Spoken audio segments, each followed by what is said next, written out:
And we are back with a reaction video to every anime genre explained in 12 minutes. All right, let's get into it. The reason I've been watching animes for I'm not gonna lie, for 10 years. But the reason I'm watching this is because I thought Shonen was an anime studio. And then I figured out it was a genre, and I felt slow. So we watching it right now. Every genre explained in 12 minutes. Let's get into it in 3, 2, 1. Shonen is one of the biggest anime genres, even though it's the most misunderstood, because it's not actually an anime genre. Shonen directly translates to boy, meaning that it's less of a genre and more of a demographic. So it's not a genre either. Shonen is technically targeted towards young boys.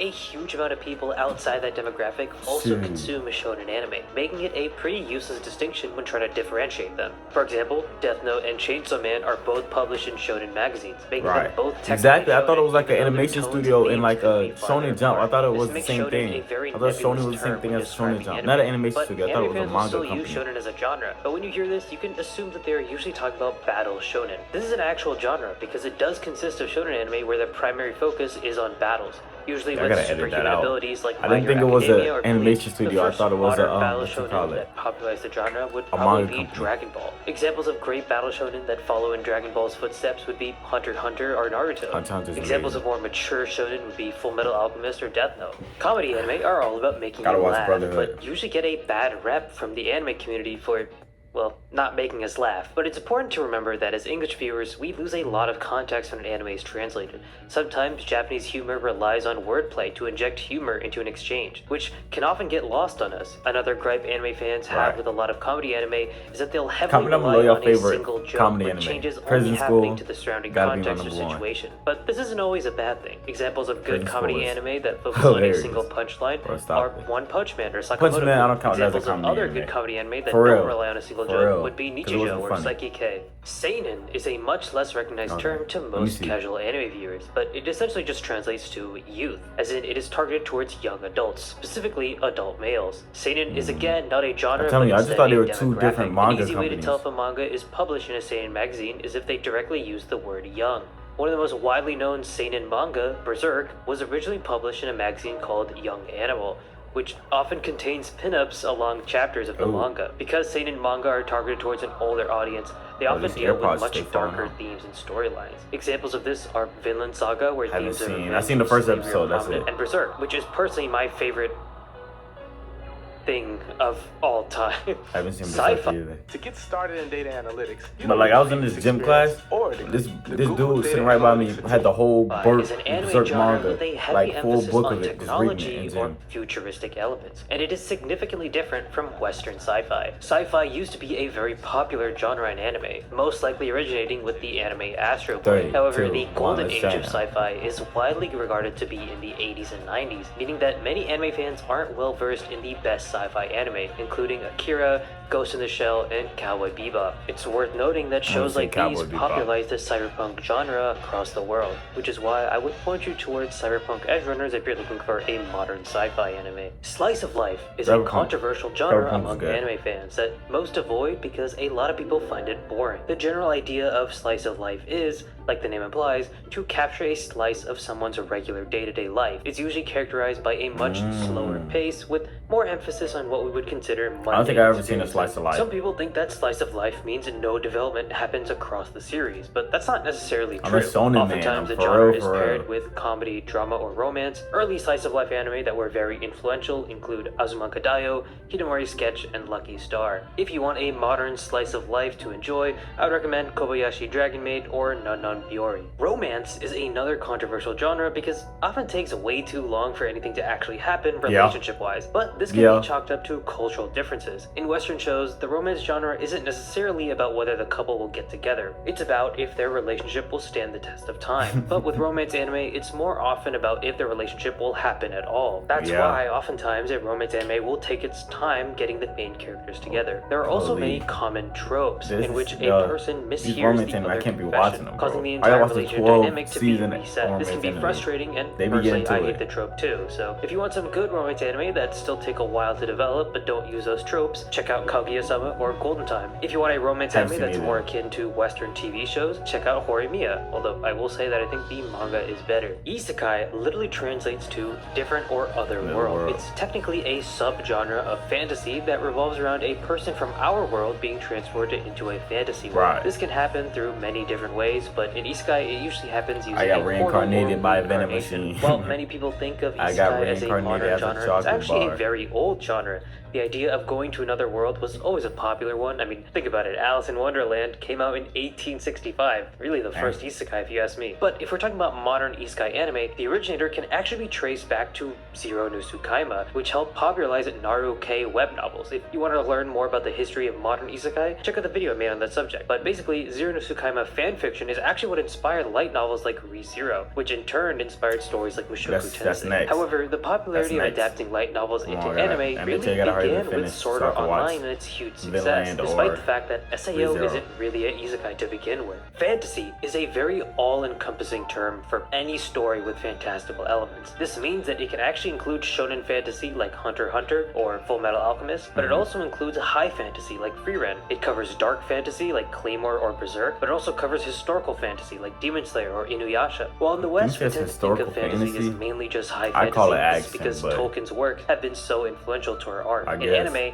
fantasy usually takes inspiration from a many number of things. So what's that on the bottom? That fantasy is one of the biggest genres of anime as a whole, and for that reason, it's hard to give a specific recommendation for the genre. Shoujo is another demographical term and not necessarily a genre. It directly translates to girl, so shoujo anime are more often targeted towards younger girls. Shoujo anime tend to be romances or dramas, but a big subgenre that emerged from shoujo is the magical girls genre, where girls transform into superheroes with magic powers. One of the first examples of a shoujo anime is Sally the Witch, who is technically a magical girl. However, not all magical girl anime are shoujos, as again, shoujo is a demographic and not a genre-defining term. Other important shoujo anime include The Rose of Versailles and Sailor Moon. If I had to pick a shoujo series that acts as a sort of originating point for modern shoujo, I might pick Fruit Baskets or Sailor Moon. But to be honest, as a guy, I don't really watch much shoujo, and I'm pretty unqualified to talk about this in particular. So if anyone in the comments has a better idea of what series really popularized modern shoujo, let me know. Anyway, recommendations for modern shoujo that I enjoy would be Yona of the Dawn and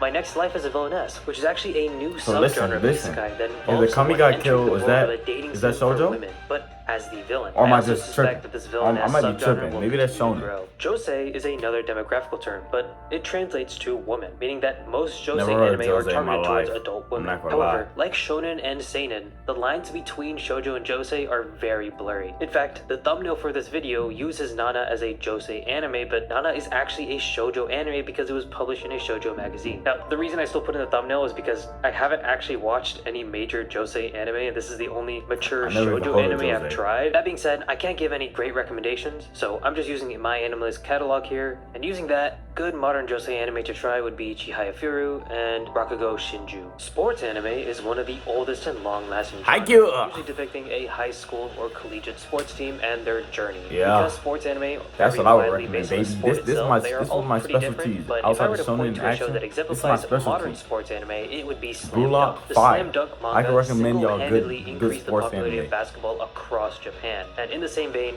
Haikyuu has done the same for men's volleyball across Japan. These are examples of more realistic sports anime though, and it's worth noting that there are more unrealistic sports anime where characters border on the line of superhuman. Prince of Tennis and Kuroko no Basket are good examples of shows like this, where characters are putting on insane moves that aren't usually possible. That's what we like. If you want a good modern sports anime, I would personally recommend Blue Block, although I think the manga is better. Ecchi is a slang term in the Japanese language that means different things in different contexts. It can be an adjective meaning sexy, dirty, or naughty. It can be a verb meaning to have sex, and it can even be a noun where someone is basically Ecchi as a genre is characterized by hyper-sexualized moments in a show, often dubbed as fan service, where the plot will bend backwards to force its characters in certain positions. Although shows can have a little bit of fan service and not be an ecchi, when a show regularly pounds these scenes to the viewer or places emphasis on the sexual themes in the show, it qualifies as an ecchi. Now, it's worth noting that ecchi isn't really a genre you'll find on its own, because if you only wanted sexual content in a show, then, well, you might as well watch hentai. Alright guys, I just got these brand new headphones. Mecha is a very old subgenre of sci-fi. I can't watch Mecha. Giant robots. I tried Code Geass, I tried it. The reason that it's gotten so popular is because of like toys Gundam that and were Mecha, I marketed can't do towards it. Japanese citizens. In Mecha, there are two main subgenres, super robot and real robots. Super robots often refer to supersized, impossible-looking mechas, while real robots try and match real-world physics and limitations.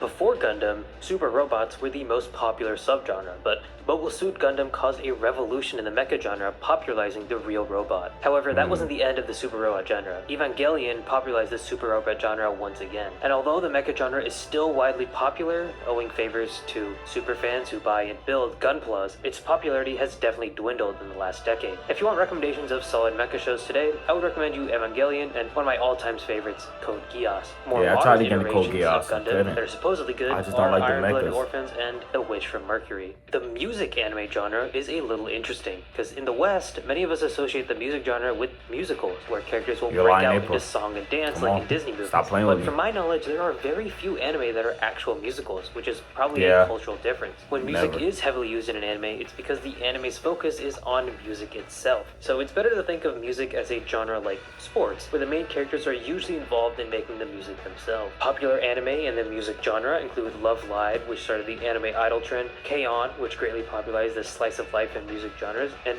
if you want a modern music anime that's mixed with comedy, I would really recommend Bocchi the Rock. The horror no genre Ko. is a subgenre of romance that's that right. heavily focuses on Harem. polyamorous relationships, They be throwing everything in typically harem with too. one male But Bocchi and no many Ko. females. Sometimes the Is genre that- can be is twisted that into music? a reverse harem, where the woman I'm pretty is sure a it is. main character I've with seen people hype multiple that male up. love interests. Personally, I'm still waiting for the bisexual terror that is a mixed harem, but anime is clearly too scared to do that. Harem as a genre gained popularity due to dating simulators, which explains why most harem anime used to be based on visual novels. Most anime fans look down on harem anime because they're pretty unrealistic in portraying how a boring average guy can pull so many baddies, but let's be honest, the vast majority of harem anime is for horny teenagers who want to self-insert with the main character. Relax, But at the bro. same time, there are a Relax. good amount of harem anime that Relax, what still are you use its talking about? premise to tell a compelling story, which often leads to something called a shipping war, where fans choose their best waifu in hopes that they I end never up with the seen- main I character. tried to get into AKA, some of these people quintuplets, need couldn't. to touch grass.